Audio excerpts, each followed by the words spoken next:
বন্ধুরা, কম বেশি আমরা সবাই শুনেছি বন বা জঙ্গলের রাজা সিংহ। আর আজকের এই কাহিনীতে আমরা এটাই দেখব, যেখানে কয়েকজন শিকারী মিলে তার পরিবারের সবাইকেই মেরে ফেলেছিল। তাই সে ক্ষেপে গিয়ে সবাইকে খুব ভয়ানকভাবে মারতে শুরু করে। যেই দৃশ্য দেখে আমরা বুঝতেই পারবো সিংহকে জঙ্গলের রাজা কেন বলা হয়। কাহিনীর শুরু হয় সাউথ আফ্রিকার একটা ন্যাশনাল পার্ক থেকে, যেখানে কয়েকজন শিকারী সিংহের শিকার করতে এসেছে। ওখানেই পাশে তারা একটা সিংহের দল দেখতে পায়, যেগুলো একটি জঙ্গলি জানোয়ার মেরে খাচ্ছিল। এটা দেখে তারা সাথে সাথে তাদের উপরে গুলি চালাতে শুরু করে, আর এই কারণে ওখানকার সবগুলো সিংহই মারা যায়। এরপর কয়েকজন শিকারী গিয়ে সেই মৃত সিংহদের তাদের গাড়িতে তুলে নিয়ে যায়, কিন্তু দুজন শিকারী আবার ফাঁদ পাতার জন্য ওখানেই থেকে যায়। কিছুক্ষণ পরে তাদের মধ্যেই একজন শিকারী দূর থেকে তার সঙ্গীর চিৎকারের আওয়াজ পায়। এটা শুনে সে তার দিকে এগিয়ে যায়, যার শরীর খুব বেশি ভয়ঙ্করভাবে ক্ষতবিক্ষত হয়েছিল। এটা দেখে সে অনেক ভয় পেয়ে যায়, আর তখনই সে পাশের জঙ্গলের মধ্যে থেকে সিংহের গোঙানির আওয়াজ শুনতে পায়। এই শব্দ শুনে সে ওখান থেকে পালানোর চেষ্টা করে, কিন্তু দুর্ভাগ্যজনকভাবে সে একটা ফাঁদের মধ্যে আটকে যায়, যেটা সে নিজেই কিছুক্ষণ আগে সেখানে পেতে রেখেছিল। আর সেই সিংহ এসে সেই শিকারীকে সেখানেই মেরে ফেলে। অন্যদিকে আমরা ন্যাট নামের একজন ডাক্তারকে দেখতে পাই, যে তার দুই মেয়ে নোরা এবং মীরার সাথে ওই ন্যাশনাল পার্কে ঘুরতে এসেছে। তার সাথে দেখা করার জন্য তার বন্ধু মার্টিনও এখানে আসে, যে একজন বায়োলজিস্টের সাথে সাথে এই ন্যাশনাল পার্কের ম্যানেজারও ছিল। মার্টিন তাদের সবাইকে তার বাড়িতে নিয়ে যায়। পরের দিন মার্টিন তাদেরকে নিয়ে একটা ভিআইপি সাফারি ট্যুর করানোর জন্য সেই ন্যাশনাল পার্কের বনের মধ্যে নিয়ে যায়। এখানে তারা অনেক ধরনের জঙ্গলি জন্তু জানোয়ারকে এত কাছে থেকে দেখে অনেক খুশি হয়। এর সাথে তার বন্ধু বেনজির সাথেও তার পরিচয় করায়, যার এখানকার জঙ্গলি জানোয়ারদের ব্যাপারে অনেক জানাশোনা ছিল। এরপর মার্টিন তার সিংহ বন্ধুদের কাছে যায়, তারা সবাই তাকে অনেক পছন্দ করত। ওখানেই একটা সিংহের কাছে গেলে সেই সিংহের গায়ে চোট লাগার কারণে তাদেরকে দেখে গর্জন করতে থাকে। এটা দেখে সে সাথে সাথে পিছনে ফিরে যায়, আর নেটের কাছে এসে তাকে বলে যে আমাদের এই সিংহীকে সাহায্য করার ব্যবস্থা করতে হবে, কেননা সিংহীর এইভাবে ক্ষতি করা নিশ্চয়ই কোনো শিকারীদের কাজ। আর ততক্ষণে চলো পাশেরই একটা গ্রামে তোমাদের রেখে আসে। কিন্তু তারা যখন সেই গ্রামে পৌঁছায় তখন তারা সেখানে কাউকেই দেখতে পায় না। পাশেরই একটা ধাবার ভিতরে ঢুকে সেখানে নেট ও মার্টিন অনেকগুলো মৃতদেহ পড়ে থাকতে দেখে, যারা সবাই সিংহের আক্রমণে মারা গেছে। এসব দেখে তারা দুজনেই অনেক ঘাবড়ে যায়, আর যত তাড়াতাড়ি সম্ভব এখান থেকে বেরিয়ে পড়ার সিদ্ধান্ত নেয়। কিন্তু ধাবার বাইরে এসে তারা আশেপাশে কোথাও নোরাকে দেখতে পায় না। এটা দেখে তারা এখন আরো বেশি চিন্তায় পড়ে যায়, আর সবাই মিলে চারিদিকে তাকে খুঁজতে শুরু করে। ঠিক তখনই মার্টিন পাশেই নোরার চিৎকারের আওয়াজ শুনতে পায়। এটা শুনে সে সাথে সাথে সেখানে দৌড়ে চলে যায়, যেখানে নোরা একটি গরু এবং একটি মহিলার মৃতদেহ দেখে ভয় পেয়ে চিৎকার করছিল, যাদেরকে ওই সিংহই আক্রমণ করে মেরে ফেলেছিল। সাথে সাথে তারা সবাই জিপে বসে সেই গ্রাম থেকে বেরিয়ে পড়ে, কেননা সেই পাগল সিংহ এখনো আশেপাশেই থাকতে পারে। আর তখনই তারা তাদের গাড়ির সামনে একজন ঘায়েল লোককে দেখতে পায়। এই জন্য নেট ও মার্টিন গাড়ি থেকে নেমে ওই লোকটার কাছে যায়। এই লোকটা ওই সিংহের আক্রমণে খুব ভয়ঙ্করভাবে আহত হয়েছিল। এখন এটা দেখার পর সেই পাগল সিংহকে অজ্ঞান করার জন্য মার্টিন তার স্নাইপার নিয়ে বেরিয়ে পড়ে, আর নেট ওই ব্যক্তির জন্য গাড়ি থেকে কিছু ওষুধ নিয়ে আসে। কিন্তু ততক্ষণে সেই লোকটা তার শেষ নিঃশ্বাস ত্যাগ করে ফেলেছিল।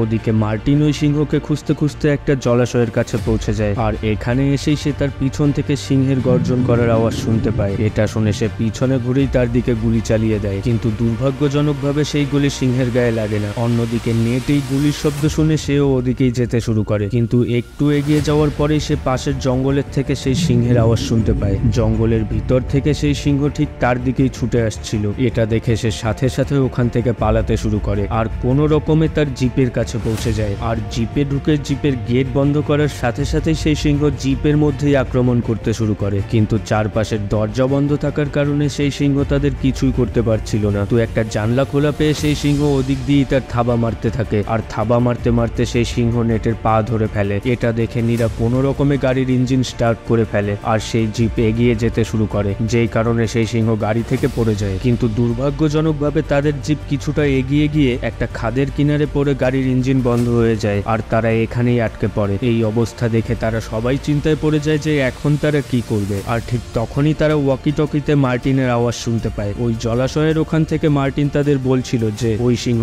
আমার উপরে আক্রমণ করে আমার পায়ে খুব খারাপভাবে আঘাত করে ফেলেছে। এই অবস্থায় আমি হাঁটতেও পারবো না, আর এখন শুধু এটারই বাকি ছিল। তার সামনে তখনই আবার ওই সিংহ চলে আসে। অন্যদিক থেকে নেট তাকে বলছিল যে তুমি কোনো চিন্তা করো না, আমি এখনই তোমার কাছে আসছি। কিন্তু মার্টিন তাকে বলে যে তোমার আর এখানে আসতে হবে না, কেননা সেই সিংহ এখান থেকে চলে গেছে, আর সে হয়তো তোমাদের কাছেই যাচ্ছে। কিন্তু নেট তার কথা না শুনে তার স্নাইপার নিয়ে জিপের ওপরে উঠে পড়ে, আর সেই স্নাইপারের স্কোপ দিয়ে তাদেরকে খোঁজার চেষ্টা করতে থাকে। জিপে জিপের ভিতর থেকে নীরা মার্টিনকে দেখতে পায়। এটা দেখে সে জিপের বাইরে বেরিয়ে মার্টিনের দিকে এগিয়ে যেতে শুরু করে। নেট তাকে বারবার মানা করা সত্ত্বেও সে তার কোনো কথাই শোনে না। আর ঠিক তখনই সেই সিংহ এসে নেটের উপরে আক্রমণ করে দেয়, যেই কারণে সে জিপ থেকে নিচে পড়ে যায় আর বাঁচার জন্য জিপের নিচে ঢুকে পড়ে। সেই সিংহ তাকে জ্যান্ত চাবানোর জন্য তার মুখ সেই জিপের নিচে ঢোকানোর চেষ্টা করে, কিন্তু সেই গাড়ির নিচে খুব অল্প জায়গা থাকার কারণে সে মার্টিনকে আর ধরতে পারে না। তাই সেই সিংহ ওখান থেকে চলে যেতে শুরু করে। তারপর নেট তার স্নাইপার নেওয়ার জন্য সেই গাড়ির নিচে থেকে যখন বেরোনোর চেষ্টা করে, তখন সেই সিংহ ঘুরে এসে আবার তার উপরে আক্রমণ করে দেয়। নেট তার থেকে অনেকভাবে বাঁচার চেষ্টা করছিল। গাড়ির ভিতর থেকে নোরা একটা অজ্ঞান হওয়ার সিরিঞ্জ সেই সিংহের গায়ে ঢুকিয়ে দেয়। এরপর সেই সিংহ ভয় পেয়ে সেখান থেকে পালিয়ে যায়। এদিকে নীরা মার্টিনকে সাহায্য করে জিপের ভিতরে নিয়ে আসে। এখানে নেট তার প্রাথমিক চিকিৎসা শুরু করে আর তার ক্ষত জায়গায় ব্যান্ডেজ লাগিয়ে দেয়, কিন্তু এসব করার সময় প্রচন্ড ব্যথা হওয়ার কারণে মার্টিন অজ্ঞান হয়ে যায়। রাতে জ্ঞান ফিরলে সে বলে যে আমার মনে হয় শিকারীরা এই সিংহের পরিবারের সবাইকেই মেরে ফেলেছে, তাই সে ক্ষেপে গিয়ে এমন পাগলের মতো মানুষকে মারতে শুরু করেছে যাতে সে তার পরিবারের মৃত্যুর বদলা নিতে পারে। এছাড়া আমি কখনোই কোনো সিংহকে এমন পাগলের মতো করতে দেখিনি। কিছুক্ষণ পর তারা সেখানে একটা গাড়ির শব্দ শুনতে পায়, যেটা ওই শিকারীদের গাড়ি ছিল। নেট সবাইকে ভিতরে বসতে বলে সে বাইরে বেরিয়ে তাদের সাথে কথা বলতে যায়। নেট তাদের বলে যে আমাদেরকে একটা সিংহ আক্রমণ করেছিল আর আমরা এখানে আটকা পড়ে গেছি, দয়া করে আমাদের এখান থেকে বাইরে বেরোতে সাহায্য করো। একটু পরে তারা কিছু টাকার পরিবর্তে তাদেরকে নিয়ে যেতে রাজি হয়ে যায়। তারপর শিকারীদের লিডার গিয়ে যখন মার্টিনের জিপের দরজা খোলে, তখন সে মার্টিনকে দেখে চিনে ফেলে যে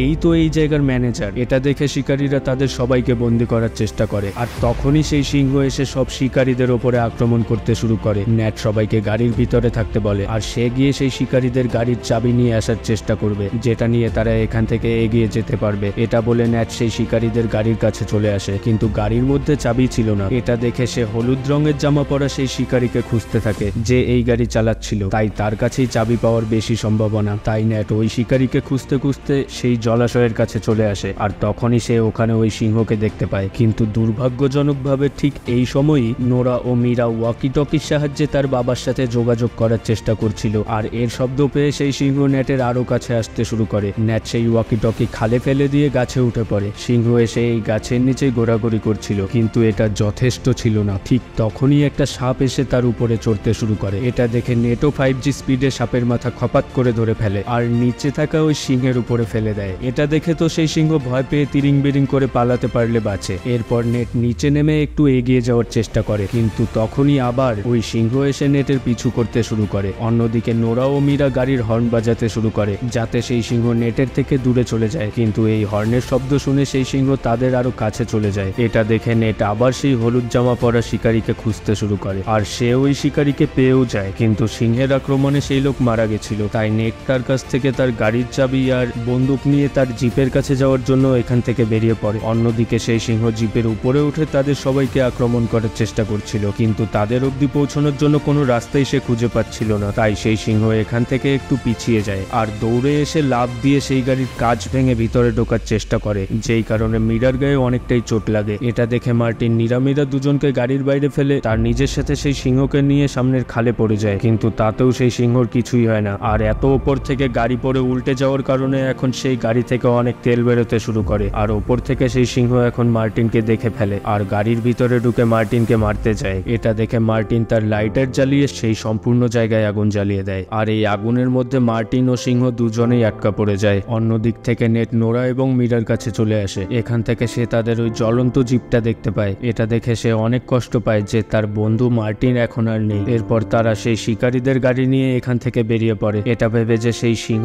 এখন আর নেই। এছাড়াও মীরার গায়ে অনেকটা আঘাত লেগেছিল, তাই নেট তার ক্ষত জায়গায় ব্যান্ডেজ করার জন্য একটা জায়গা খুঁজতে থাকে। তখনই রাস্তার পাশে তারা একটা পুরনো ঘর দেখতে পায়। নেট নোরা ও মীরাকে নিয়ে সেই ঘরের ভিতরে যায়, যেটা ওই শিকারীদের ঘর ছিল। নেট সাথে সাথে মীরার সেই ক্ষত জায়গায় পট্টি লাগায় যাতে সেখান থেকে রক্ত বেরোনো বন্ধ হয়। তারপর নেট সেখানে কোনো একটা ফোন খুঁজতে শুরু করে। ঠিক তখনই তার পিছনে সেই সিংহকে দেখা যায়, যে এখনো জ্যান্ত ছিল, আর সে ওই ঘরে ঢুকে পড়ে যেখানে নোরা ও মীরা ছিল। সিংহ দেখে তারা দুজনেই চিৎকার করতে শুরু করে। এর সাথে আমরা সিংহের গায়ে সেই আগুনে জলের চিহ্নও দেখতে পাচ্ছি, যা দেখেই বোঝা যাচ্ছে ওই আগুনেও তার কিছুই করতে পারেনি। আর তখনই তাদের ডাক শুনে নেট এখানে চলে আসে। এখানে এসেই সে কয়েকটা গুলি চালিয়ে সেই সিংহকে এখান থেকে তাড়িয়ে দেয়। তারপর সে নোরা ও মীরাকে একটা বন্ধ ঘরে রেখে বলে যে তোমরা দুজন এখানেই থাকো, আর আমি গিয়ে ওই সিংহকে শেষ করে আসছি, কেননা ওই পাগল সিংহ এত সহজে আমাদের পিছন ছাড়বে না। তারা দুজন নেটকে অনেক মানা করা সত্ত্বেও সে তার কোনো কথাই শোনে না। আর ঘরের বাইরে বেরিয়ে সে ওখানে ওই সিংহকে দেখতে পায় আর একটা কাঠের টুকরো তার দিকে ছুঁড়ে মারে। তারপর সাথে সাথে সে ওই জায়গা থেকে পালাতে শুরু করে। তার পিছু করতে করতে সেই সিংহ তাকে ধরে ফেলে আর খুব ভয়ানকভাবে আক্রমণ করতে থাকে।